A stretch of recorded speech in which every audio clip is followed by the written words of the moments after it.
कहीं न कहीं हमारे गलतियों का परिणाम है। प्रशांत भूषण ने उसको एक्सेप्ट किया है कि एक भयंकर गलती हुई है।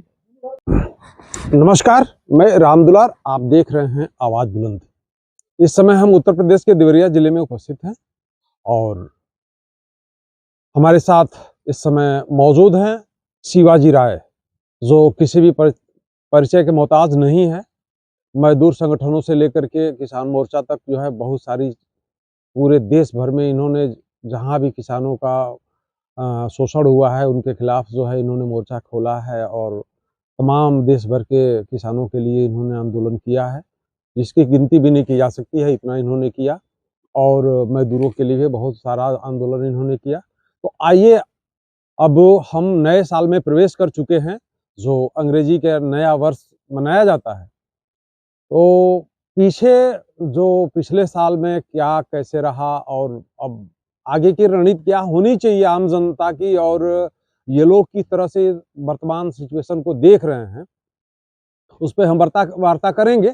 जैसे कि एसआईआर का मुद्दा हो गया, ये महिलाओं का तमाम जो चल रहा है अंकिता भंडारी वाला है, या अभी जो ये उन्नाव कांड है, या महिलाओं की सुरक्षा के बारे में, या जो महिलाओं का जो शोषण कर रहे हैं वो उनका उनके प्रति कोर्ट वगैरह का क्या रवैया है, सरकार की क्या रवैया है, वो सारी चीजें, बहुत सारी बातें करनी है। तो आइए, देर न करते हुए हम इनसे मुखातिब होते हैं। सर नमस्कार।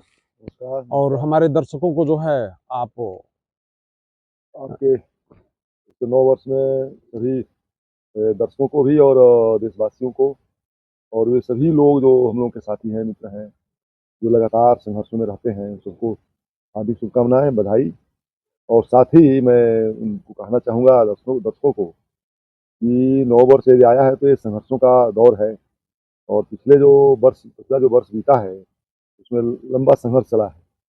और पिछला वर्ष को देखते हुए जिस तरह से हालात रहे हैं और जिस तरह से देश की संवैधानिक संस्थाएं ढह रही हैं, तो अभी जो हमारे पास नव वर्ष जो है और ज़्यादा चुनौतियाँ पेश करने वाला है। तो उन चुनौतियों के लिए हम सबको बिल्कुल तैयार रहना चाहिए और इसी के साथ हम सबको शुभकामनाएं देते हैं। और हम लोग चूँकि बता दें कि हम किसान आंदोलन से तो जुड़े हैं, लेकिन हम आज की तारीख में भारतीय कम्युनिस्ट पार्टी मार्क्सवादी लेनिनवादी से जुड़े हुए हैं, उनके सदस्य हैं। और हमारा जो अखिल भारत किसान महासभा का जो किसानों का संगठन है, उसका मैं उत्तर प्रदेश का अध्यक्ष भी हूँ और राष्ट्रीय कार्यकारिणी का मेंबर हूँ। इसलिए बड़ी जिम्मेदारियाँ हैं कि हम लोग किसानों के बारे में, और साथ ही जब हम ग्रामीण परिवेश की बात करते हैं तो देश में आप देखेंगे कि सबसे ज़्यादा संख्या किसानों की है। और किसान परिवारों से निकल करके हमारे बच्चे जो देश में तमाम ट्रेड सेंटरों में मजदूरी करते हैं, काम करते हैं, सीमाओं पर जो है वो लड़ते भिड़ते हैं, काम करते हैं। स्कूलों कॉलेजों में जो बच्चे जा रहे हैं उनके भी हालात वो अच्छी तरह आप समझते हैं। तो सब पर आज मुद्दों पर बात करेंगे और हमारे साथी रामदुलार जी का भी स्वागत है और इनको भी शुभकामनाएं हैं और इनके सवालों का जवाब और साथ ही एक सुंदर नव वर्ष में संदेश जाए। आह्वान है कि लड़ाई के लिए हम तैयार हैं। तो क्या, अगर जब लड़ाई की बात कर रहे हैं तो हम अब इस यहीं से हम लोग शुरू करते हैं कि क्या ऐसा लग रहा है कि आम जनता को संघर्ष करना पड़ेगा अपने अधिकारों के लिए, महिलाओं को संघर्ष करना पड़ेगा अपनी सुरक्षा के लिए, या ऐसा कंडीशन आपको भविष्य में दिख रहा है क्या? हाँ बिल्कुल, मैं कहना चाहता हूँ, थोड़ा आपको इतिहास में जाना चाहता हूँ थोड़े समय के लिए, मामूली समय के लिए, कि 1857 के बाद 100 साल लगातार 90 साल लगातार देश के लोगों ने अपने अधिकारों की लड़ाई और आज़ादी की लड़ाई लड़ी, तो देश आज़ाद हुआ। 90 साल। अच्छा। आज़ादी के बाद 75 साल हो गया। अभी हमारी जो देश की सरकार है, जो भाजपा की सरकार है, मोदी की सरकार है, ये जो है अमृत महोत्सव कहा जाता है उसको, अमृत वर्ष मनाया कि ये जो है अमृत महोत्सव मनाया, जो अमृत काल है 75 साल का। तो 75 साल बाद यदि 100 साल बाद फिर 75 साल बीता, 100 साल लड़ाई हुई, 90 साल और 75 साल हो गया। हर चीज का एक रिवाइवल होता है, तो समझना चाहिए सब। आज़ादी, संस्थाएं, मौलिक अधिकार, मानव अधिकार, ये कोई ऐसी चीज नहीं है कि हम स्टेट रोड है और हम एक्सीलेटर दबा के दौड़ते चले जाते हैं। नित्य प्रति उन अधिकारों के लिए लड़ना पड़ता है। हर समय 24 घंटे संघर्ष में रहना होता है वो दिमागी संघर्ष हो, फिजिकल संघर्ष हो, तो रहना होता है, समझना होता है। और बेहतरीन तरीके से समझना जरूरी हो जाता है कि जो ही हम उन अधिकारों के प्रति जो ही हम सुस्त हो जाते हैं तो निश्चित ही सुस्त हो जाते हैं, तो निश्चित तौर पर ये हमारी जो हमारा अचीवमेंट है वो क्षीण होने लगता है, कमजोर होने लगता है। तो हमें उसे रिवाइवल करने की जरूरत पड़ती है, आवश्यकता पड़ती है। और रिवाइवल के लिए जरूरी है कि संघर्ष होना चाहिए। तो हम अगर जो नित्य प्रति संघर्षों में नहीं है तो हमें जिसका ज्यादा खामियाजा उठाना पड़ता है। और मैं निश्चित रूप से आज कहूंगा इस बात को कि अगर जो 11 सालों से जो हालात बने हुए तो जब हम बीते वर्ष में हम समीक्षाएं कर रहे थे तो 75 साल बाद अगर जो 11 सालों से जो सरकार है इसकी समीक्षाएं भी हमें करने का मामला बनता है, करना चाहिए। और बड़ी महत्व की बात है, जब आपने देखा होगा कि देश के बड़े वकील हैं प्रशांत भूषण, उन्होंने एक्सेप्ट किया है अपनी गलती की ये जो अन्ना आंदोलन था वो अन्ना आंदोलन एक साजिश था। अच्छा, हाँ, ये आया है, एक्सेप्ट किया। उस अन्ना आंदोलन के मुख्य किरदार रहे हैं प्रशांत भूषण, जोगेंद्र यादव और तमाम जो हमारे जो है देश के बड़े जाने चेहरा और बड़े विद्वान हैं, समाजवादी चिंतक जो है प्रोफेसर आनंद रहे हैं, ये बहुत सारे लोग रहे हैं उस अन्ना आंदोलन में। तो अभी प्रशांत भूषण ने उसको एक्सेप्ट किया है कि एक भयंकर गलती हुई है, तो उसको एक्सेप्ट करके हमने जो उनके विचार को एक्सेप्ट किया और उसमें जो सहयोग किया हमने अन्ना आंदोलन में। और कल राजकुमार जैन जी ने एक पोस्ट बड़ा लिखा है जो सोशलिस्ट खेमे के हैं, सब लोग सोशलिस्ट खेमे के हैं, लोहिया जी के खेमे के सब लोग हैं। इन लोगों ने उन्होंने राजकुमार जैन देश के बड़े चिंतक हैं, समाजवादी हैं, तो प्रोफेसर राजकुमार जैन, तो उन्होंने भी उसको कल बड़ा पोस्ट लिखा उस गलती को कहते हुए कि प्रशांत भूषण ने एक्सेप्ट किया है।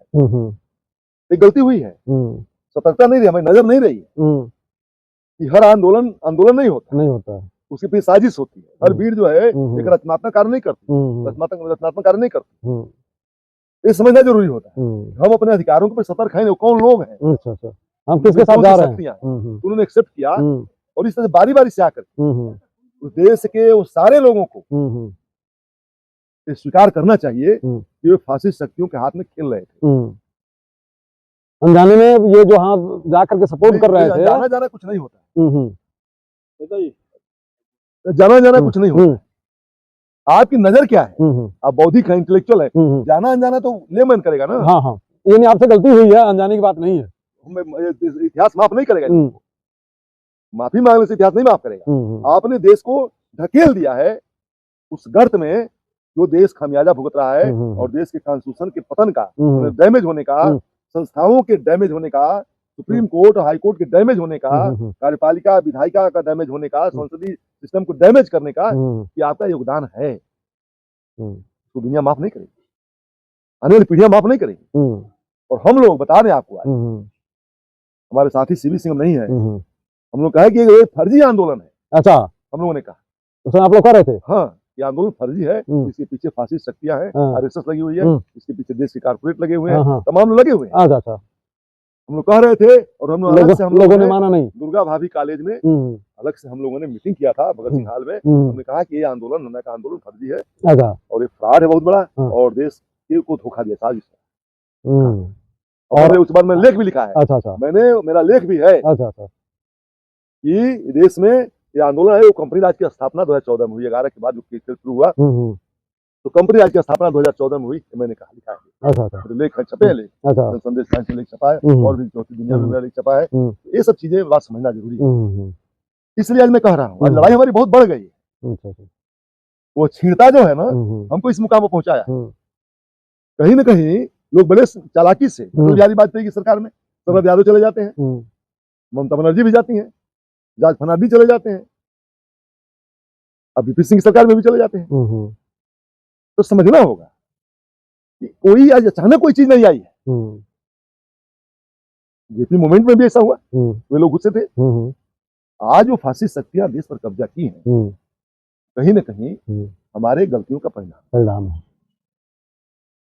हमारे जो है, एक बात आप कहते कहते मूव हो गए, जैसे आपने कहा था कि इतिहास अपने आप को जो है कि 90 साल बाद जो है वहाँ एक लड़ाई हुई थी स्वतंत्रता की, और फिर आज 75 साल ये मना करके जो है 75वां साल, तो क्या आपको ऐसा लग रहा है क्या कि 90 साल जो की बात चल रही थी कि 90 साल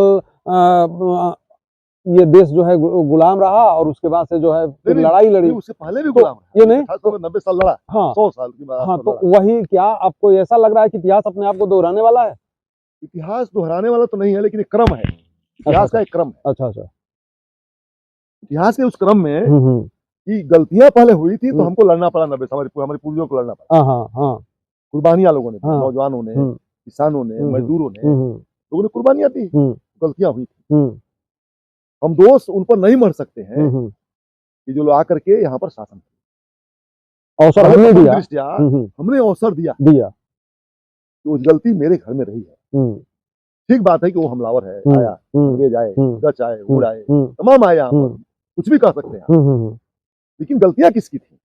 स्पेस किसने दिया? तो 1857 हुआ, शहादतें हुई। 1857 के बाद 90 साल फिर लड़े, 90 साल लड़े, 90 साल में हम आजाद हुए, फिर 75 साल हो गया। ये मौका किसने दिया? ये लोग गलतियां कर रहे हैं जो बार बार उन फांसीवादी शक्तियों से समझौता कर, और इसकी जिम्मेदार डॉक्टर लोहिया भी कहना पड़ेगा। आज की तारीख में शुरुआत उन्होंने किया है समझौता का। गैर कांग्रेस सरकार के नाम पर कुछ भी, क्या आरएसएस समझौता करेंगे, एक फासिस्ट सरकार समझौता करेंगे, शक्ति समझौता करेंगे, तो लोहिया ने किया। और हम उनकी आलोचनाएं कर रहे हैं, तो हम उन्हें गाली नहीं दे रहे हैं। अब किन परिस्थितियों में किया, लेकिन उसका परिणाम तो आज दिख रहा है। और इसीलिए जब देखेंगे पूरा, तो डॉक्टर लोहिया के समर्थक लोग बार बार आरएसएस के साथ गए, जाट साहब हो, शरद यादव हो, नीतीश कुमार हो, चाहे जो है चंद्रबाबू नायडू हो, ये जितने सोशलिस्ट खेमे के देवगौड़ा हो, ये सारे लोग गए। और जो जाट साहब जब गए, डॉक्टर उनके साथ जाट के साथ थे, हम उनके साथ 93 में दंगल प्रस्ताव के खिलाफ गिरफ्तारी दी थी हमने दिल्ली में। अच्छा, जाट साहब तो, लेकिन जब वो भारतीय जनता पार्टी की सरकार में अटल बिहारी वाजपेयी के साथ चले जाते, हमने साथ छोड़ दिया उनका। हम उनके साथ फिर हमने कहा कि मैंने गलत कर दिया, उनको भाजपा के साथ नहीं जाना। लेकिन बार बार अब देखेंगे तो डॉक्टर लोहिया के समर्थक लोग जाते हैं आरएसएस के साथ, और जिसका परिणाम आज है, राजकुमार जैन साहब ने लिखा होगा, लिखा और प्रशांत भूषण ने एक्सेप्ट किया, कौन लीड कर रहा था इस आंदोलन? समीक्षा तो करनी पड़ेगी। आप कितना हो आपका चेहरा सोवर क्लास का हो, आपसे गलतियां हुई है, आप कितना हो बड़े चिंतक हो, तो समाज और इतिहास माफ नहीं करता तो है। तो छीन होते होते शक्ति 75 साल बाद हम इस मुकाम पर लोगों ने पहुंचा दिया है, जो फासिस्ट शक्ति कब्जा कर ली। और आज की तारीख में ये परिणाम भारत में देखिए, उस दौर में द्रौपदी का चिरहनन हो रहा था तो कोई बोल नहीं रहा था, सत्ता पक्षी बैठा हुआ था। दास प्रथा थी, ठीक बात है, उस दौर दास प्रथा का था, महिलाओं को मूल्य उस समय भी नहीं था, महिलाएं वस्तु की तरह से थी। हमारे साथ हमारे तमाम ग्रंथों में लिखा गया है कि महिला विषय वस्तु है, ये लिखा गया है हमारे शास्त्रों में। हम कितना ही सम्मानित करें उन शास्त्रों को, वो सम्मानित करने योग्य नहीं है जहाँ महिलाओं के लिए जगह नहीं, वो विषय वस्तु है, उपभोग की वस्तु। आज की तारीख में स्वतंत्र भारत में महिला भी नागरिक है, हर आदमी नागरिक है। महिलाओं के साथ बलात्कार हो, अंकिता भंडारी से हत्या हो, उन्नाव जैसी घटना में जो है देश का जो है हाईकोर्ट मैंने बहुत सम्मानित जगह है मैंने। और प्रशांत भूषण कहते हैं कि दिल्ली हाईकोर्ट जो है, दिल्ली हाईकोर्ट सबसे सुंदर हाईकोर्ट माना गया, अच्छा माना गया, टॉप क्लास का। वो जो है एक महिला के बलात्कारी को छोड़ देता है, उस घर में हत्याएं भी हुई, उस परिवार में छोड़ देता है, उसकी सजा सस्पेंड कर देता है, दुर्भाग्यपूर्ण, जमानत नहीं देता है, सजा सस्पेंड कर देता है। आपने देखा बिल्किस बानो के मामले में ऐसे बलात्कारी को छोड़ देता है, सम्मानित होता है बलात्कारी, हमें सम्मानित होता है। कैसे जो है बचाया जाता है उस अपराधियों को, जो हाथरस कांड के जो है वो अपराधी। आपने देखा चिन्मयानंद को कैसे बचाया गया, जो देश के गृह राज्य मंत्री रहे। ये समझना होगा हम किस दौर में हैं, महिलाओं के साथ क्या हो रहा है। ये बात समझना आज हमारी बड़ी लड़ाई है कि महिलाओं को आजादी कब मिलेगी।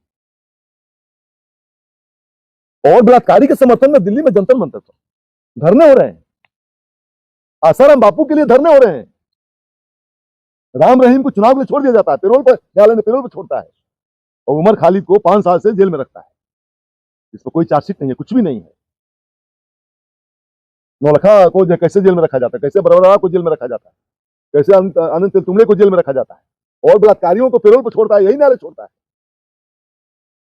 तो विषय तो बड़ा गंभीर है। 9 वर्ष में लड़ना पड़ेगा। कौन लड़ेगा? क्या वो लड़ेगा जो कुछ जानता ही नहीं है? लेमैन है, खेत में काम कर रहा है किसान, उसको अपना काम का बदले दाम नहीं मिलता, पैसा नहीं मिलता उसको। सबसे हालत आजादी के पहले, चाहे तेभागा आंदोलन रहा हो, चाहे 3 कठिया आंदोलन रहा हो, आजादी के पहले शोषण जिस तरह से किसानों का हुआ, अंग्रेजों ने किया, आज उससे ज्यादा शोषण किसानों का हो रहा है। देखिए, भारत स्वतंत्र भारत का आ रहा है। ये मैं कहना चाहता हूँ, लड़ाई हमारी अभी जो नए वर्ष में है, एक बहुत बड़ा संघर्षों का ये दौर है। हम खुशियां मनाने के लिए शुभकामना नहीं दे रहे हैं, हम आमंत्रित कर रहे हैं, आइए और लड़िए, लड़ना पड़ेगा अपने अधिकारों के लिए। 75 साल बीत गया है, एक लड़ाई तो बनती है। गलतियां हमें लोगों ने किया कर दिया। तो प्रशांत भूषण का जो बयान है, कहीं न कहीं इस बात को, प्रशांत भूषण जैसे लोग गुमराह हो जाते हैं देश के अंदर, देश के लिए दुर्भाग्य की बात। और जोगेंद्र यादव, मैं जोगेंद्र यादव को माफ नहीं कर सकता। ये सब जिम्मेदार हैं फासिस्ट शक्तियों के देश में सत्ता में आने के, सारे जिम्मेदार हैं। जो बार बार इनका मुंह जगता है वो आरएसएस जा जाते हैं, चाहे नीतीश कुमार हो। मैं लालू का आनर इसीलिए करता हूं, लालू जो है ये कभी आरएसएस साथ नहीं गए, भाजपा के साथ नहीं गए। सत्ता में रहे या सत्ता छोड़ देना पड़े, कोई मतलब नहीं। जेल काटा उन्होंने, लेकिन फिर भी घुटने नहीं टेके। मैं उस वैचारिक स्तर में इसीलिए मैं कह रहा हूं, इसी में कम से कम एक रीढ़ उनके पास बची रही। नेता ने इसीलिए चुनाव में हम लोग समर्थन में गए, महागठबंधन में आए। ये दौर किसानों के साथ जो हो रहा है, महिलाओं के साथ जो हो रहा है, छात्रों के साथ जो हो रहा है, फीस वृद्धि जो बड़ी तेजी से बड़ी है, क्या किसान फीस दे सकता है? तो फीस छात्र को नहीं देना है, हाँ, तो अभिभावक को देना है। जो उसके गार्जियन सोर्सेज ऑफ इनकम है, सोर्सेज ऑफ इनकम है, वो जो है इस खेती से है। खेती में जो आय है प्रतिदिन 26 रुपया पर परिवार है। तो बच्चा कैसे, मजदूर को उसकी मिनिमम मजदूरी नहीं मिल रही है पर डे। अभी उन्होंने मनरेगा खत्म कर दिया, जिसमें कम से 100 दिन काम का बात, हम 200 दिन की बात करते थे। 200 दिन बाद दिया जाना चाहिए, और मिनिमम मजदूरी उनकी कम से कम 700 रुपये होनी चाहिए। और वो खत्म हो गया, उसको जो है मुद्दा ही खत्म हो गया, फेंक दिया समुद्र में। लड़ाई बड़ी बनती है, लड़ाई हम लड़ेंगे मनरेगा पर, क्योंकि मनरेगा की लड़ाई जो है, मनरेगा ऐसे नहीं मिला है किसी किसान मजदूर के पक्ष में। जितने कानून बने देश के अंदर, वो कोई ऐसे नहीं मिला है, कोई सत्ता नहीं कैसे बना देती कानून। आरटीआई है, मनरेगा है, राइट टू फूड है जिसमें अनाज में राशन मिलता है, राइट टू एजुकेशन है। ये तमाम जो कानून बने लंबे अरसे से लड़ाई के दौरान की वजह से एक कांग्रेस सरकार, जिसमें कम्युनिस्टों की सरकार, कम्युनिस्ट शामिल थे, कम्युनिस्ट पार्टियां शामिल थी, ये कानून बने जो किसानों मजदूरों के हित में आए थे। आरटीआई को लगभग खत्म कर दिया है, उसमें कुछ बचा नहीं है। आरटीई खत्म कर दिया है, आरटीई में कुछ नहीं बचा हुआ है। मनरेगा खत्म कर दिया, राइट टू फूड खत्म कर दिया। राइट टू फूड में उनको भोजन देना है गारंटी का। एक राइट टू फूड में कहते हैं कि हम इनको खाना दे रहे हैं, हम इनको अनाज दे रहे हैं, मोदी जी दे रहे हैं। मैंने राइट नहीं मानते, अनुदान दे रहे हैं। आपने देखा बनारस के चुनाव में मोदी ने कहा कि नमक खाएं तो आपको बनता है भाई, कि नमक हरामी नहीं करना है। इसका मतलब ये कि जो है आप दे रहे हैं कि हम दे रहे हैं, राइट है। मैंने राइट टू फूड ये 2011 में बना, जिसमें देश के कम्युनिस्ट पार्टियों के लोग और तमाम सोशल संस्थाओं के लोग लड़े मिलना चाहिए, सारा खत्म किया। अब संविधान खत्म कर दिया। अब वो जो है संविधान में राइट टू वोट है, जो वोटिंग राइट्स है, उसको खत्म करने जा रहे हैं एसआईआर के माध्यम से, जिसमें चुनाव आयोग का अधिकार नहीं है एसआईआर कराने का। इधर तो सरकार ये कह रही है कि जो भारत की जनता है, हम एसआईआर के माध्यम से उसको सुनिश्चित कर रहे हैं, सुदृढ़ कर रहे हैं व्यवस्था, और आप जो है कह रहे हैं कि वो खत्म कर रहे हैं अधिकार। ये कैसे? एसआईआर कराने का उनको अधिकार नहीं है, एनआरसी है। अच्छा। और देश जब आजाद हुआ था तो तय हुआ था कि आज की तारीख में जो देश में लोग हैं वे भारत के नागरिक हैं। अच्छा। अब भारत में किसी का जन्म प्रमाण पत्र बना नहीं उस समय, हम कोई टेक्नोलॉजी में तो थे नहीं, परिवार की व्यवस्था थी, तो रह रहे थे गांव में, वो नागरिक हो गए। अब आप कह रहे हैं कि घुसपैठिए आ गए, तो देश की आबादी का जो जनगणना करा लीजिए आप, 2011 में जनगणना हुई है, 14 साल हो 15 साल हो गया, हमने जनगणना नहीं कराया। क्यों नहीं कराया? तो जनगणना करा लेते तो पता चल जाता है घुसपैठियां है कि नहीं है। क्योंकि भारत की व्यवस्था पारिवारिक व्यवस्था है ना। तो जो परिवारों के सदस्य हैं वो इस देश के नागरिक हैं। हाँ। और जो बाहर से वो परिवार आया हुआ है आजादी के बाद, जो डिवीजन के बाद, उसके बाद तो पता चलेगा कि घुसपैठियां है कि नहीं है। तब आप एनआरसी करा रहे हैं, आप एनआरसी करा रहे हैं ना। तो एनआरसी जब कराएंगे तो घुसपैठिया खोज, घुसपैठिया कहीं मिला नहीं। आपने वोट काट दिया 4 करोड़, आपने अभी तक खत्म किया ना उसकी। क्योंकि 20-25 सालों के अंदर भारत के अंदर इस कोने से उस कोने, मैंने असम का आदमी, बंगाल का आदमी, पश्चिम बंगाल का आदमी, त्रिपुरा का आदमी, मेघालय का आदमी, अरुणाचल का आदमी, ये जो है बिहार का आदमी, ये जो है आपका पहाड़ का आदमी, मैंने उत्तरांचल का आदमी, उत्तर प्रदेश का आदमी, ये जो है मध्य प्रदेश, राजस्थान, आंध्रा, तमाम तरह के जो लोग हैं देश के अंदर, एक राज्य से दूसरे राज्य में मजदूरी करने जा रहे हैं। हाँ, ये तो है, मजदूरी करने जा रहे हैं। आप आए कहे भाई ये घर पर फार्म भर दीजिए, घर पर रहेगा तो फार्म भरेगा। वो सूरत चला गया, उसकी वहीं कोई आइडेंटिटी नहीं, तमिलनाडु में उसको आइडेंटिटी नहीं है, और रोटी कमाने के लिए वहां चला गया। आप कह देंगे हमको मिला नहीं। यानी खास कर ये मजदूर वर्ग पे जबरदस्त हमला आपके हिसाब से? मजदूर वर्ग पर नहीं केवल है, उनका जो पूरा परफार्मा है, उस परफार्मा में महिला पर वर्ग का हमला है। अच्छा। महिला, मजदूर और देश का गरीब और भूमिहीन, दलित और अति पिछड़े, इनको खत्म कर देना है। जो स्टेबल नहीं है, हाँ। जो स्टेबल नहीं, जैसे महिला तो ससुराल से मायके ससुराल चली आई, हाँ। अब यहाँ आ गई तो वहाँ कौन उसे आइडेंटिटी देगा? आइडेंटिटी कौन सा देगा? हाँ। कैसे वोटर बन पाएगी? हम कहें मेरी बहू है, कैसे मेरी बहू है? मैं उसको आइडेंटिटी दी तो वहां से यहाँ आई, वहाँ आइडेंटिटी खोजने जाए तो आइडेंटिटी दे देंगे हम लोग, कौन सी आइडेंटिटी दे देंगे? तो महिला, इस वर्ग को इनको छांट कर बाहर कर देना है। सबसे जरूरी काम होता है पूंजीवाद के अंदर कि आपको नागरिक न माने। अच्छा, तभी पूंजीवाद का हित होगा, तभी हित होगा, क्योंकि नागरिक होने के नाते आपका नागरिक अधिकार है, उसको ध्यान रखना पड़ेगा उसका। मर जाएंगे अपने नागरिक अधिकार लेकर, उससे जो है उसको कोई लेना देना नहीं है। इसलिए जब उसके रास्ते का रुकावट है, और उसके लिए आदमी पढ़े है, पढ़े मतलब व्यापार के लिए बस। अच्छा, पढ़े मीन्स होता है उत्पाद नहीं है, पढ़ है। पढ़े मतलब कोई भी चीज उत्पाद, जो कोई उत्पाद तब पूंजीपति काम आता है जब वो पढ़े बनता है, मैंने व्यापार के लिए बनता है, तब वो व्यापार काम आता है। तो मनुष्य जो है पढ़े के रूप में जब तक तब तक नहीं आ पाएगा जब तक नागरिक रहेगा, अधिकार उसका रहेगा, नागरिक अधिकार रहेगा। अधिकार उसका खत्म कर दिया जाए तो नागरिक अधिकार, नागरिकता छीन लेंगे, नागरिक अधिकार खत्म हो गया तो धान गेहूं की तरह से है। धान गेहूं का भी एक बैरियर हुआ करता था कभी जमाने में कि एसेंशियल जो कमोडिटी है, आवश्यक वस्तु है, उसके लिए कानून है कि आप बहुत व्यापार नहीं करेंगे। अच्छा। मैंने लोगों को भोजन का इंतजाम होना चाहिए, ऐसा नहीं कर देंगे यहाँ लोग खाली न मरेंगे। और ये कलंकित किया था श्यामा प्रसाद मुखर्जी, जिनके नाम पर भारतीय जनता पार्टी बनी थी 1951 में, जो स्थापित की भारतीय जनता पार्टी को। उन लोगों ने माल बाहर भेज दिया था, कलकत्ता में सरकार थी उनकी, बंगाल में। मतलब उस रूल को भी उन लोगों ने तोड़ दिया। और वहाँ करीब 30 से लेकर 50 लाख लोग भूख से मरे। मुखर्जी की सरकार सिर्फ इनका अनाज बाहर बेच देने से। और मुस्लिम लीग की सरकार मिली, इसलिए सरकार मुख्यमंत्री वहाँ मुस्लिम लीग का था और ये मिनिस्टर थे उसमें। अच्छा। तब हिंदू महासभा के बड़े लीडर हुआ करते। वो आकर के 1951 में भारतीय जनसंघ बनाया, भारतीय जनसंघ बनाया, आरएसएस बनाया। उन्होंने कलंकित किया, अनाज बाहर भेज दिया, भारतीय लोग भूख से मरे। और 50 लाख लोग समथिंग, 30 लाख से 50 लाख आंकड़ा है। और गांवों से लोग शहरों में चले गए पैसा कमाने। बंगाल का इतिहास है, उस दौर में सबसे ज्यादा वेश्यावृत्ति कलकत्ता में, जब वेश्यावृत्ति करके अपने बच्चों के लिए दूध के लिए पैसे इकट्ठा। बाप रे, उसका ये दुष्परिणाम। आज की तारीख में कल्पना करिए आप, भारतीय जनता पार्टी की सरकार है, किसानों की क्या दशा है, मजदूरों की दशा मारे मारे फिर है।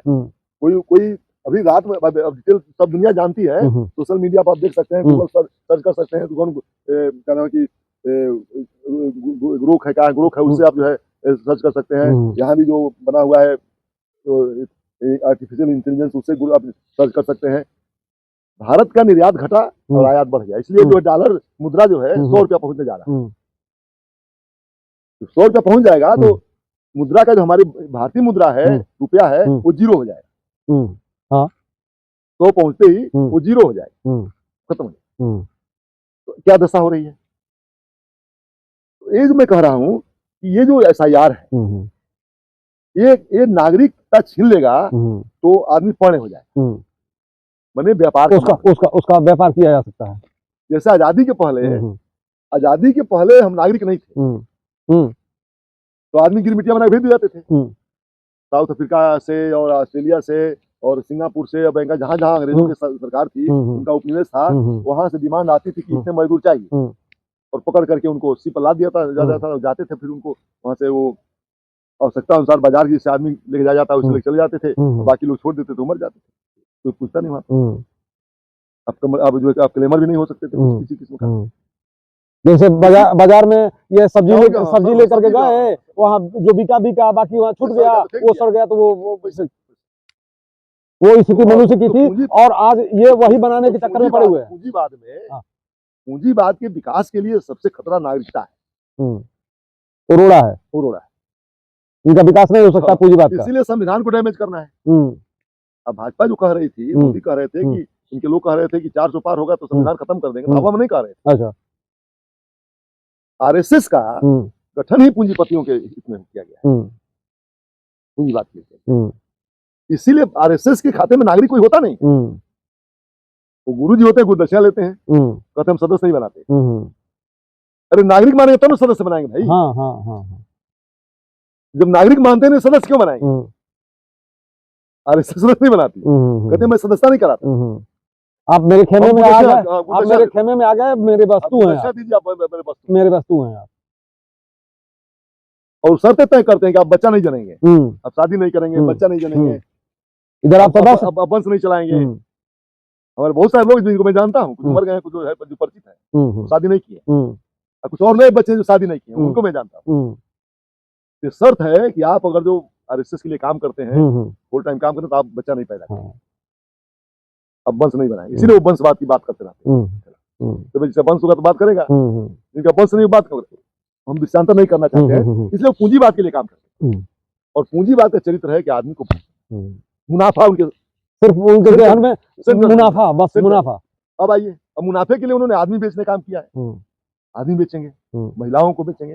सबसे ज्यादा 11 साल में लड़कियां गायब हुई है मोदी की सरकार, और सबसे ज्यादा गुजरात में गायब, लड़कियां गायब हुई। अच्छा, तो ये गुजरात मॉडल है, गुजरात मॉडल। अब आगे आइए, सब कुछ जब लूट लिया है उन्होंने, जल जंगल जमीन, आदिवासियों को कब्जा किया उन्होंने, क्योंकि नीचे मिनरल है, मिनरल जो है तो उनको खोदना है, तो आदिवासियों को हटाना, वहां से मारना है उनको। इसलिए वो आदिवासी गरीब को पकड़ लेते हैं, जिसका पेट हाथ नहीं है, पेट पीछे चिपका हुआ है, उस आदमी को पकड़ कहते हैं कि ये माओवादी, एक अलग नाम दे दिया गया, नाम दे दिया। वो हक की लड़ाई लड़ता है, उसके अपने कल्चर है, वो हिंदू नहीं है, उनका अपना कल्चर है, अपने कल्चर में जीते हैं, उनके अपना देवी देवता अलग है, वो अपना वन रक्षण करते हैं, जंगल उनका सबसे प्रिय चीज है, पेड़ पौधे प्रिय चीज है, जीव जंतु प्रिय चीज है, तो उसका सुरक्षा और अलग तरह से उनके जो है सब चीजें हैं। तो आप एंथ्रोपोलॉजी में जाके देखेंगे तो उनके बारे में पता चलेगा। उनसे जंगल से हटा करके कब्जा करना है, क्योंकि मिनरल और उनका मुनाफा बढ़वाना है। उनकी हत्या कर रहे हैं आदिवासियों की, बड़ी लड़ाई देश में। यानी आपके कहने का मतलब कि सरकार जो है माओवादी के नाम पर आदिवासियों का हत्या कर रही है, जो अपने हक के लिए लड़ रहे हैं, जो उनका अपना वाजिब हक है उसके लिए वो लड़ रहे हैं, और सरकार उसका नाम दूसरा देकर के और माओवादी के नाम पर उनकी हत्या कर रही है। पूंजीपति वर्ग यहाँ तक पहुंच गया है, अरावली खुदाई कर रहा है, नया परिभाषा पहाड़ की गढ़ी गई, ये पहली बार देश में पहाड़ की नई परिभाषा गढ़ी गई है। और सेंट्रल कैबिनेट ने, कमेटी ने बनाकर प्रस्ताव दिया, और सुप्रीम कोर्ट ने उसको ऑर्डर कर दी। देखिए सुप्रीम कोर्ट कितना गिरा हुआ है, जिसकी जिम्मे रखवाली है संविधान के 39 चीजों की रखवाली का काम सुप्रीम कोर्ट का है, चाहे वो जो है संरक्षक माना जाता है। हाँ, वो ऑर्डर कर दे, ठीक है खुदाई हो सकती है, परिभाषा तय हो गई। तुमने कमेटी क्यों नहीं बनाई कि आपने सरकार कमेटी का मान लिया कि पहाड़ की परिभाषा सरकार तय करेगी नया तौर पर। और जो फिर से जो है आंदोलन हुआ, वहां कैसे लोग निकल गए घरों से, लाखों की भीड़ निकली, लाखों की अनगिनत, अरावली बचाने के लिए। तो फिर सुप्रीम कोर्ट ने जो है उसको स्टे कर दिया, स्टे करके खारिज नहीं किया, नहीं, फिर बाद में फिर जो है वो हो सकता है, होगा, फिर होगा, क्योंकि पूरा कोलैबोरेशन हो चुका है पूंजीपति वर्ग का, सरकार का और सुप्रीम कोर्ट का। मैंने विधायिका, न्यायपालिका, कार्यपालिका, और 15 दिन संसद चली है, 15 दिन कम घंटे चली है। संसद से डर लगता है हमको, बंद करो इसको, वहाँ बातें उठ जाएंगी। ठीक है। फिर पहले उन्होंने कहा कि हम SIR पर तब बात करेंगे जब आप वंदे मातरम बात करेंगे, मतलब हमको इतिहास में जिलाना चाहते हो। मैं भी कह रहा हूँ इतिहास में चलो, तो बहस इस पर होनी चाहिए कि RSS का 1925 से तो उनकी भूमिका क्या रही, इस पर बहस कराओ संसद में। वंदे मातरम क्या बहस होना। नहीं, आज जब युवा जो है दर दर भटक रहा है अपने नौकरी के लिए, शिक्षा के लिए समस्याएं आ रही हैं। बहस कराओ कि RSS 1925 में स्थापित हुई, नहीं, हाँ, तूने क्या किया, इसको बहस कराओ। हाँ, कि अंग्रेजों के साथ काम किया, माफी मांगी, उन्होंने पेंशन दिया, दलाली किया, अंग्रेजों की पूंजीपतियों की दलाली किया, इसको बहस करो ना भाई, तुम नहीं कर रहे थे। लेकिन एक बात मैं ये जानना चाह रहा था आपसे कि क्या जिस समय प्राइमरी की शिक्षा जो है एकदम सरकारी शिक्षण संस्थानों की स्थिति एकदम जर्जर कंडीशन में आ चुकी है, सरकारी जो भी है जर्जर कंडीशन में आ चुकी है, तो अगर दोनों बात अगर यदि पे बात किया जाए कि जो वंदे मातरम पर चर्चा अगर यदि रखा जाए और ये शिक्षा व्यवस्था पे किया जाए, तो वर्तमान में देश हित में इन दोनों में कौन से मुद्दे पहले आने चाहिए आपके हिसाब से? वंदे मातरम बहुत कोई सवाल ही नहीं उठता है, क्योंकि वो ऑलरेडी संविधान सभा ने पास किया और गीत है वो, उससे क्या बहस होनी जा रही है, उससे कोई दुनिया में परिवर्तन नहीं होने जा रहा है ना। परिवर्तन का जो मुद्दा असली है वो पढ़ाई लिखाई। तो पहले तो बहस इस पे देश की संसद में पढ़ाई लिखाई बहस होनी चाहिए कि आपने दुनिया के छोटे छोटे देश हैं, इनकी कहते हम तो चौथे इकोनॉमी है दुनिया की, तो जो छोटे छोटे देशों में कोई इकोनॉमी बड़ी नहीं है, उस देश का एजुकेशन और भारत का एजुकेशन देख लीजिए, इतनी बड़ी इकोनॉमी है तो आपका एजुकेशन क्या है भाई। 144 करोड़ की आबादी आपकी है, उससे बड़ी इकोनॉमी हो जाएगी। बच्चे मजदूरी करके बाहर से पैसा भेजते हैं विदेश से जाकर, अमेरिका से ला करके बाहर के गिरा दिया गया देश की धरती पर, बोल नहीं सकते। अमेरिका जो है, चीन जो है अरुणाचल कब्जा कर रहा है, बोल नहीं सकते। पाकिस्तान को जैसे लड़ना है आपको कि हिंदू मुस्लिम का वोट लेना है, जो हमारे एक राज्य के बराबर, माने यूपी के बराबर पाकिस्तान नहीं है। तो आपको सिर्फ ड्रामा करना, वो भी सिंदूर में आपने जो लड़ाई की, पहलगाम में छोड़ दिया मरने के लिए लोगों को, ये साजिश थी आपकी, क्योंकि आपको बिहार में चुनाव लड़ना था। जैसे पुलवामा हमला हुआ तो तुम्हारी क्या कि आपने साजिश रचा था, वोट के लिए सब करते रहते हैं। देश की अस्मिता को, देश के हमारी सैन्य शक्ति को आप सिर्फ और सिर्फ वोट के लिए इस्तेमाल करते हैं। सिंदूर की जो मामला है, अमेरिका ने जो है उसको जो है सीज फायर करा दिया। क्यों करा दिया भाई? अब सक्षम देश हैं, संप्रभु देश हैं, तो आप कौन होते बीच में आने वाले, हम निपट लेंगे। अखंड भारत बनाना है आपको ना, और जो बना हुआ है उसी में दूसरा अखंड भारत बनाना है, और दूसरे खाता से नहीं गला फाड़ के मन से बोलते तो मैं पूरा बात करूंगा। अखंड भारत बनाना है तो भाई लड़ लो, लेकिन आप धरहरिया पहले फोन करके बता दी धरहरिया करिए, हमारी इज्जत बचे। अब वो कह रहा है 60-70 बार कह दिया कि हमने सीज फायर कराया, तो आप बोल नहीं सकते। यहाँ जाके मंच में गरजते हैं, जहाँ चुनावी मंच में गरजते हैं, आप प्रेस का सामना नहीं कर सकते, आप प्रेस में बैठ नहीं सकते। ये जो असली लड़ाई के जो मुद्दे हमारे हैं, जो मूल मुद्दे हैं, पढ़ाई लिखाई, रोजगार का सवाल, महंगाई आसमान पर है, तबाह हुए लोग हैं, भूखों मर रहे हैं लोग देश विदेश के अंदर। अभी सर्वे हो जाए तो भूख से मरने वालों की संख्या बहुत ज्यादा है, आत्महत्या की संख्या बहुत, किसान मजदूर आत्महत्या कर रहा है। तो अगर नो डाउट कि सरकार एक बिल्कुल कंप्लीट गैर जिम्मेदार सरकार है, और ये सरकार सिर्फ जो है देश के कारपोरेट की दलाल सरकार है, उनके लिए काम करती 24 घंटे। देश के आम नागरिक से कुछ लेना देना नहीं, कुछ लेना देना नहीं है। नागरिक का लेना देना, नागरिकता छीन लेना देना क्या? तो अगर यदि नागरिकता नहीं है उनको नागरिकता देना चाहिए, तो नागरिकता छीन रही है, अब दुनिया को नागरिकता दे रहे हैं। दुनिया भारत के तमाम लोग भाग गए अमेरिका नागरिक हो गए, मोदी के मित्र भाग गए, मेहुल चोकसी, नीरव मोदी सब अमेरिका के नागरिक, विजय माल्या सब अमेरिका के नागरिक, इंग्लैंड के नागरिक, इनके सारे मित्र तो भाग जाकर नागरिकता बाहर ले रहे हैं। ये भारत के नागरिकों की नागरिकता छीन रहे हैं। गरीब आदमी कहां से कागज इकट्ठा करेगा? ये नागरिकता छीन रहे हैं, तो लड़ाई बड़ी है। इसलिए 9 वर्ष की जो लड़ाई है, नए वर्ष में फासिस्ट शक्ति को, आरएसएस भाजपा को, भाजपा से इस देश को मुक्त कराना है, सत्ता से मुक्त कराना। दूसरी लड़ाई हमारी है देश के किसानों का, जो बड़ी आबादी है, उनकी बहुत तबाही है, उनकी खेती घाटे में जा रही है, उनको बिजली का बिल बहुत महंगा पड़ रहा है, सिंचाई का साधन, एमएसपी का कानून बनाने की लड़ाई, उनको जो है तमाम जो विपणन कानून नया बनाए हुए हैं जिससे हमारे किसान तबाह हो जाएंगे, उनके खिलाफ लड़ाई है। महिलाओं की लड़ाई बड़ी लड़ाई है, इनके साथ आज रोज जो है उनकी हत्याएं हो रही हैं, रेप हो रहे हैं, और उनको और रेपिस्टों को सम्मानित किया जा रहा है इस सरकार में। और सरकार सम्मानित कर रही है, सरकार के लोग ही रेपिस्ट नहीं जा रहे। आपने देखा बीएचयू में IIT की छात्रा थी, जो घटना हुई, हाँ। 3 लोग वही मिले जो मोदी के लोग थे, इनके IT सेल का जो मुखिया था जिले का, मोदी का प्रचार करने जाकर चला गया। 2 महीने बाद उसकी जमानत हो गई, 2 महीने में उसकी जमानत हो जाती रेपिस्ट की। आज जो देश में संविधान की बात करता है, उसकी संसद सदस्यता खत्म कर दी जाती है, या जो है उसको सस्पेंड कर दिया जाता है, या उसको जेलों में डाल दिया गया है, जो नागरिक अधिकारियों की बात करता है। तो ये बड़ी लड़ाई है। फिर हमारी बड़ी लड़ाई है देश के आदिवासियों के लिए। 10 करोड़ आदिवासी देश के अंदर है, जिनको आप नागरिक नहीं मान रहे हैं, वो गोलियों से उड़ा रहे हैं, भून रहे हैं माओवादी के नाम पर। तो माओवादी के नाम पर आतंकवाद नहीं चलेगा, माओवादी के नाम पर सरकार का आतंकवाद है, ये नहीं चलेगा। अच्छा। हम उनके साथ खड़े हैं, आदिवासियों के साथ खड़े हैं, ये हमारा काम है।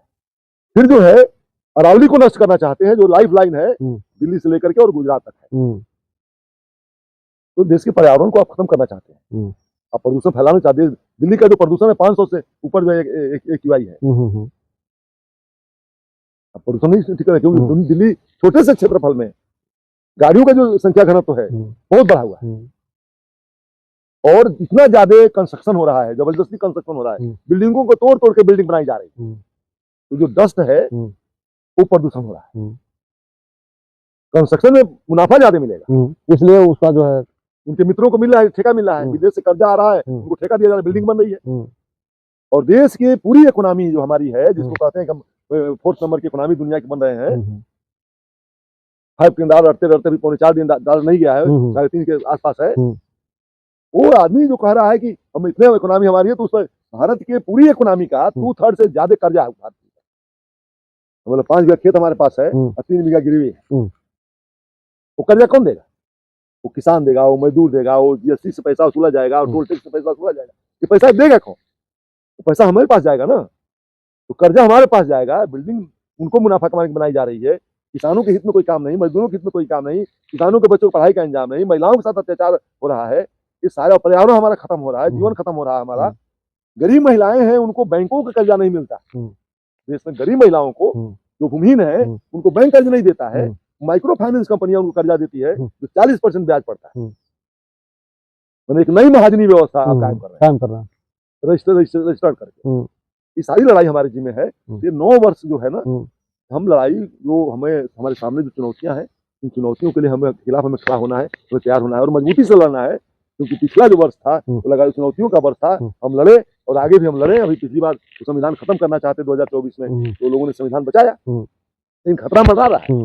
अभी खतरा टला, अभी भी कह सकते हैं हम संविधान फेंकने नहीं मानते। हमने मोहन भागवत का बयान देखा, उन्होंने कहा कि संविधान में रखने की जरूरत नहीं है, हमारा हिंदू राष्ट्र है।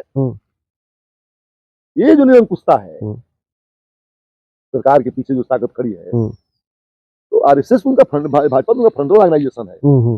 ब्लूप्रिंट तो उनके पास है, जो RSS है, जिसको जो है 1925 से काम कर रहे हैं। सांस्कृतिक राष्ट्रवाद की जो बात करते हैं, देश में सारी संस्कृति को खत्म करना चाहते हैं, बड़ी लड़ाई है। ये सारी चीजों के ऊपर सवाल पर हमारी लड़ाई है, और इस लड़ाई के लिए हम किसानों, मजदूरों को, देश की महिलाओं को, छात्रों को, नौजवानों को तैयार करेंगे। हमारी पार्टी तैयार करेगी, हमारा संगठन तैयार करेगा, और तमाम संगठनों को जोड़ करके, जो हमारे कॉमरेड दीपंकर जी ने जो महागठबंधन में जो बड़ी भूमिका उनकी रही है, आगे भी जो हमारी बड़ी भूमिका रहेगी, तैयार करके हमको संविधान के साथ खड़ा होना है। संविधान के एक भी क्लाज हम तो नहीं, वो खत्म नहीं होने दे सकते। नागरिक अधिकार को हम एक भी छूने नहीं दे सकते, इनको, इसको खत्म कर दें।